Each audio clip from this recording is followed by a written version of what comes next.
Hi friends, మన India ప్రపంచం దృష్టిలో వెయిట్ అండ్ వాచ్ మోడ్లో ఉన్నట్టు కనిపిస్తుంది. కానీ ఇండియా తీసుకున్న నిర్ణయాలు ఒక స్ట్రాటజిక్ ప్లానింగ్ అని చెప్పాలి. ఒక ప్రణాళిక ప్రకారం ముందుకు వెళ్తుంది. ఇరాన్ ఆహ్వానం పంపినా ఆ దేశానికి వెళ్ళాలా వద్దా అనే నిర్ణయం తీసుకునేది కేవలం మన ఇండియన్ గవర్నమెంటే. జమ్మూ అండ్ కాశ్మీర్కి చెందిన ఇద్దరు షియా నాయకులను ఇరాన్ దేశానికి వెళ్లకుండా ఎందుకు ఆపేశారు, వారు వెళ్ళడానికి క్లియరెన్స్ ఎందుకు లభించలేదు అనే విషయాల గురించి తెలుసుకుందాం. అంతేకాకుండా భారత్ జపాన్ మధ్య భాగస్వామ్యాన్ని చైనా ఎందుకు వ్యతిరేకిస్తుంది అనే విషయం గురించి తెలుసుకుందాం. ఇక మన ఇండియాలో యూపీఐ పేమెంట్ వ్యవస్థ గ్లోబల్ బ్యాంకింగ్ సిస్టంతో కలిసి ఎలాంటి అడుగు వేసింది, దీనివల్ల అంతర్జాతీయ యూపీఐ పేమెంట్స్లో కస్టమర్స్కి లభించే ప్రయోజనం ఏమిటి, ఇండియన్ విదేశీ మారక నిల్వలపై ఆర్బీఐ రీసెంట్గా ఇచ్చిన ఆ స్టేట్మెంట్ ఏంటో తెలుసుకుందాం. Iran supreme leader Ayatollah Khamenei అంత్యక్రియలలో ఇండియా హాజరు గురించి ఇప్పుడు తెలుసుకుందాం. జమ్మూ అండ్ కాశ్మీర్కి చెందిన ఎంతో మందిని ఆయన అంత్యక్రియలకి రమ్మని ఆహ్వానించారు. కానీ వారిలో ఇద్దరు షియా మత నాయకులను ఇరాన్ వెళ్లకుండా ఆపేశారు. ఇక్కడ మనందరికీ ఒక పెద్ద డౌట్ రావచ్చు. ఇరాన్ స్వయంగా ఆహ్వానించినప్పుడు భారత్ ఎందుకు వారికి పర్మిషన్ ఇవ్వలేదు? ఇది ఇమిగ్రేషన్ ప్రాబ్లమా, లేదా దీని వెనుక ఏదైనా జాతీయ భద్రత విదేశాంగ విధానానికి సంబంధించిన పెద్ద వ్యూహాత్మక లెక్క ఉందా అని. ది హిందూ న్యూస్ కూడా దీని గురించి ఒక ఆర్టికల్ రాసింది. అందులో ఇద్దరు షియా మత నాయకులు ఇరాన్లో జరుగుతున్న ఖమేనీ అంత్యక్రియలలో పాల్గొనడానికి వెళ్తున్నారు. కానీ అందులో Agha Syed Hasan Ali Musavi Al సఫావీని ఢిల్లీ ఇంటర్నేషనల్ ఎయిర్పోర్టులో బ్యూరో ఆఫ్ ఇమిగ్రేషన్ ఆపింది. అంతేకాకుండా వారు ఇరాన్ వెళ్ళడానికి యాక్సెప్ట్ చేయలేదు. వారి పాస్పోర్ట్ను అధికారులు తీసుకుని శ్రీనగర్లోని పాస్పోర్ట్ కార్యాలయానికి పంపించారు. ఇంతేకాకుండా జమ్మూ కాశ్మీర్కి చెందిన మరో షియా మత పెద్ద మస్రూర్ని ఇరాన్ వెళ్ళనివ్వలేదు. ఒక నివేదిక ప్రకారం ఖమేనీ అంత్యక్రియలలో పాల్గొనడానికి వీరికి ట్రావెల్ క్లియరెన్స్ లేదు. అసలు వీళ్ళని ఎందుకు ఆపేశారు? వీరెవరు? ఆగా సయ్యద్ కాశ్మీర్లోని అత్యంత ప్రభావవంతమైన షియా మత నాయకులలో ఒకరు. ఈయనకి పురియత్ కాన్ఫరెన్స్తో ఎన్నో ఏళ్లుగా సంబంధం ఉంది. ఈయన పేరుని ఎన్నోసార్లు కాశ్మీర్ మతపరమైన రాజకీయాలలో, ఏర్పాటువాద రాజకీయాలలో ప్రస్తావిస్తూనే ఉంటారు. ఇక అబ్బాస్ అన్సారీ విషయానికి వస్తే ఈయన జమ్మూ కాశ్మీర్ ఇతిహాదుల్ ముస్లిమీన్ చైర్మన్. ఈయన ఇరాన్లోని కోమ్ సెమినార్లోని మతపరమైన విద్యను చదివారు. వీరి సంస్థ కురియత్ ఏర్పాటువాద సంస్థతో కలిసి ఉంది. జమ్మూ కాశ్మీర్ ఇతిహాదుల్ ముస్లిమీన్ సంస్థపై ఇప్పటికే మన ఇండియన్ గవర్నమెంట్ జాతీయ భద్రతా కారణాల దృష్ట్యా కొన్ని చర్యలు తీసుకుంటుంది. యూఏపీఏ చట్టం కింద నిషేధం విధించింది. దీని అర్థం మన ఇండియన్ గవర్నమెంట్ ఇద్దరు నాయకులను విమానాశ్రయంలోని క్లియరెన్స్ ఇవ్వకుండా ఆపడానికి బలమైన కారణం ఉంది. వీరి గతం వివాదాస్పద స్థితిలో ఉండడం వల్ల వారికి క్లియరెన్స్ రాలేదు. కానీ ఇండియన్ గవర్నమెంట్ జమ్మూ కాశ్మీర్ నుంచి వచ్చిన అందరినీ ఆపలేదు.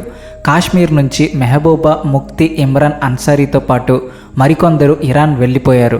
ఇరాన్ ఆహ్వానం పంపిన కొందరు వ్యక్తులు వారి వ్యక్తిగత ఇరాన్ ప్రయాణాన్ని రద్దు చేసుకున్నారు. వారికి ఇండియన్ గవర్నమెంట్ క్లియరెన్స్ ఇచ్చిన ఖమేనీ అంత్యక్రియలకు హాజరు కాలేదు. మన ఇండియన్ గవర్నమెంట్ ఇరాన్ దేశం వెళ్ళడానికి ఎలాంటి నిషేధం విధించలేదు. ఢిల్లీ ఎయిర్పోర్టులో ఆగా సయ్యద్ హాసన్ గారిని ఆపేసి ఆయన పాస్పోర్ట్ను తీసేసుకున్నారు. వీరి కొడుకు ఆగా మొహందీ జమ్మూ కాశ్మీర్లో టీడీపీ పార్టీకి చెందిన ఎమ్మెల్యే. ఆయన ఢిల్లీ ఎయిర్పోర్టులోని అధికారులు తన తండ్రిని ఇరాన్ వెళ్ళి ఇండియన్ వైఖరికి వ్యతిరేకంగా ఎలాంటి ప్రకటనలు చేయకూడదని, కాశ్మీర్కి సంబంధించిన అరెస్ట్ గురించి, సున్నితమైన అంశాల గురించి ఎలాంటి స్టేట్మెంట్స్ ఇవ్వకండి అని చెప్పారు. కానీ ఆగా హాసన్ కేవలం అంత్యక్రియలకు మాత్రమే వెళుతున్నాను అని చెప్పారు. ఈ నిబంధనను అంగీకరించలేదు. ఆ తర్వాతే పాస్పోర్ట్ సీజ్ చేశారు. దీని గురించి ఇండియన్ గవర్నమెంట్ ఎలాంటి వివరణ ఇవ్వలేదు. దీన్ని బట్టి మనం అర్థం చేసుకోవాల్సింది ఏంటి అంటే, భద్రతా సంస్థలు సాధారణ విదేశీ పర్యటన విషయంలో కొందరు వ్యక్తులను పర్యవేక్షిస్తాయి, అంచనాలు వేస్తాయి. వారి పాస్ట్ రికార్డు చూసి క్లియరెన్స్ ఇస్తాయి. కొందరు వేర్పాటువాద ఉద్యమాలతో సంబంధం ఉన్న వ్యక్తులను ఆపి ఇండియా మరొక మెసేజ్ ఇచ్చింది. ఇరాన్తో సంబంధాలను కొనసాగిస్తుంది, కానీ దేశ భద్రత విషయంలో ఎక్కడ రాజీ పడదు. కానీ ఇలా కాశ్మీర్ నాయకులను ఆపడం కరెక్టేనా? మీ అభిప్రాయం ఏంటో తెలియచేయండి. ఇండియన్ గవర్నమెంట్ ప్రధాని నరేంద్ర మోడీ యొక్క 3 దేశాల పర్యటనను ప్రకటించింది. జూలై 6 నుంచి 8 వరకు మోడీ గారు ఇండోనేషియా వెళ్తారు. జూలై 8 నుంచి 10 వరకు ఆస్ట్రేలియా, 10 నుంచి 11 న్యూజిలాండ్ పర్యటన ఉంది. ఆ తర్వాత ఇండియా వచ్చేస్తారు. ఇండోనేషియాతో సముద్ర రక్షణ గురించి మాట్లాడతారు. బ్రహ్మోస్ క్షిపణితో పాటు మరికొన్ని రక్షణ పరికరాలను ఇండోనేషియాకు ఆఫర్ చేస్తాము. కొన్ని ఒప్పందాలు కుదుర్చుకుంటాము. ఆస్ట్రేలియాతో యురేనియంతో పాటు క్రిటికల్ మినరల్స్ ఎక్స్పోర్ట్ గురించి ఎక్కువగా ఆలోచిస్తున్నాము. ఇక న్యూజిలాండ్తో ఫ్రీ ట్రేడ్ అగ్రిమెంట్తో పాటు వ్యాపార పెట్టుబడుల మీద దృష్టి ఉంటుంది. సో మోడీ గారి ఈ 3 పర్యటనలు ఎంతో ముఖ్యమైనవి అని ప్రతి ఒక్కరూ భావిస్తున్నారు. ఇందులో ఏ డీల్స్ ఉన్నాయో, ఎలాంటి ఒప్పందాలు కుదుర్చుకుంటారో అనే ఆసక్తి ప్రతి ఒక్కరిలో ఉంది. ఇక ఇండియా, చైనా, జపాన్ గురించి తెలుసుకుందాం. జపాన్ ప్రధాని సనై తకాచి మన ఇండియాకి వచ్చారు. ఆ పర్యటనలో మన ఇండియా జపాన్తో ఎన్నో డీల్స్, ఒప్పందాలు, ఎంఓయూలు కుదుర్చుకుంది. దానికి చైనా అభ్యంతరం వ్యక్తం చేసింది. చైనా విదేశాంగ మంత్రిత్వ శాఖ ప్రతినిధి గో యాకూన్ వ్యాఖ్యానిస్తూ దేశాల మధ్య సహకారం ఉండడం చాలా మంచి విషయం, దానివల్ల నమ్మకం పెరగడమే కాకుండా శాంతి స్థిరత్వం ఏర్పడుతుంది అని చెప్పారు. కానీ ఇలా 2 దేశాల సహకారం 3వ దేశాన్ని ఇబ్బంది పెట్టకూడదు. చిన్న చిన్న గ్రూప్స్ ఏర్పాటు చేసుకుని ఇతర దేశాల గురించి వ్యతిరేకంగా మాట్లాడి ఇబ్బందికరమైన వాతావరణాన్ని సృష్టించకూడదు. మన ప్రపంచంలో సరఫరా చైన్తో పాటు పారిశ్రామిక సురక్షిత రంగం స్థిరంగా ఉండడం ముఖ్యం. అలా అన్ని దేశాలు బాధ్యతగా తీసుకోవాలి. దానికోసం అన్ని దేశాలు కలిసి పనిచేస్తూ ఉండాలి అని చైనా విదేశాంగ మంత్రిత్వ శాఖ చెప్పింది. చైనా నిపుణుల అభిప్రాయం, ఆందోళన భారత్, జపాన్ మధ్య పెరుగుతున్న స్నేహం ఒక్కటే కాదు, ఈ 2 దేశాలు critical minerals, semiconductors, resilient supply చైన్తో పాటు స్ట్రాటజిక్ టెక్నాలజీ రంగాలలో కలిసి పనిచేస్తున్నాయి. వీటిలో ఇప్పుడు చైనా ప్రపంచం మొత్తం మీద మొదటి స్థానంలో ఉంది. జపాన్ దగ్గర సాంకేతికత ఉంది. ఇండియా దగ్గర ఆ సాంకేతికతను స్కేల్ చేసే పెద్ద ఎత్తున అవుట్పుట్ ఇచ్చే సామర్థ్యం ఉంది. సో ఈ 2 దేశాలు కలిసి క్రిటికల్ మినరల్స్, సెమీ కండక్టర్స్ సరఫరా చేయడం మొదలు పెడితే అప్పుడు ఇండియా, జపాన్కే కాదు ప్రపంచవ్యాప్తంగా తయారవుతున్న హైటెక్ పరిశ్రమలు చైనా మీద డిపెండ్ అవ్వడం క్రమంగా తగ్గిపోతుంది. భారత్కి అత్యంత లాభకరమైన విషయం ఏదంటే చైనాపై మనం ఆధారపడడం కూడా తగ్గుతుంది. అందుకే చైనా బహిరంగంగా తన సహకారాన్ని ఆహ్వానించింది. అదే సమయంలో 3వ దేశాన్ని లక్ష్యంగా చేసుకుని ఎలాంటి గ్రూపింగ్ చెయ్యొద్దు అని చెప్పింది. ఇక నెక్స్ట్ అప్డేట్ గురించి తెలుసుకుందాం. అదే భారత రిజర్వ్ బ్యాంక్ గురించి. జూన్ 26న భారత్ ఫారెన్సిక్ నిలువల డేటాను విడుదల చేసింది. మళ్ళీ ఈ వారం భారతదేశ విదేశీయ మారక నిల్వలలో $5.6 బిలియన్ తగ్గుదల కనిపించింది. ఇప్పుడు ఫారిన్ ఎక్స్చేంజ్ నిలువల విలువ సంఖ్య $66 బిలియన్. ఈ తగ్గుదల ఎంతైతే వచ్చిందో అది మళ్ళీ గోల్డ్ రిజర్వ్స్ విలువ తగ్గడం వల్ల వచ్చింది. బంగారు నిలువ విలువలో $5.39 మిలియన్ తగ్గడం కనిపించింది. ఫారెన్సిక్ కరెన్సీ ఆస్తులు కేవలం 150 మిలియన్స్ మాత్రమే తగ్గాయి. అంటే ఈ వారం ఏదైతే $5.6 బిలియన్ తగ్గుతూ వచ్చిందో అందులో 92.95% విలువ గోల్డ్ రిజర్వ్స్ వల్లనే తగ్గిపోయింది. ఇలా గోల్డ్ రిజర్వ్స్లో వచ్చిన ఈ భారీ తగ్గుదల చూస్తే ఆర్బీఐ బంగారాన్ని అమ్మేసిందని కాదు, పూర్తిగా వాల్యుయేషన్ లాస్, అంటే ఇంటర్నేషనల్ మార్కెట్లో బంగారం ధర మార్పు కారణంగా ఇలా జరిగింది. ప్రతి ఒక్కరి ఇంట్లో ఉన్న బంగారం విలువ మార్కెట్లో రోజు మారే బంగారం ధర ప్రకారమే ఉంటుంది. అంతేకాకుండా ఇంటర్నేషనల్ మార్కెట్లో ఈ మధ్య బంగారం రేటు పడిపోతున్నా ఇంటర్నేషనల్ మార్కెట్లో ఇలా పడడం వల్ల డాలర్తో పోలిస్తే మన ఇండియా వద్ద ఉన్న బంగారం విలువ తగ్గిపోతుంది. ఆర్బీఐ ఫిజికల్ గోల్డ్ స్టాక్ 88 టన్నుల వద్ద సురక్షితంగా స్థిరంగా ఉంది. అందులో 1 గ్రాము బంగారం కూడా తగ్గలేదు. కానీ రాబోయే కాలంలో గ్లోబల్ మార్కెటింగ్లో మళ్ళీ గోల్డ్ రేట్ పెరిగితే భారత బంగారు నిల్వల విలువ కూడా కొత్తగా బంగారం కొనకుండానే మళ్ళీ పెరుగుతుంది.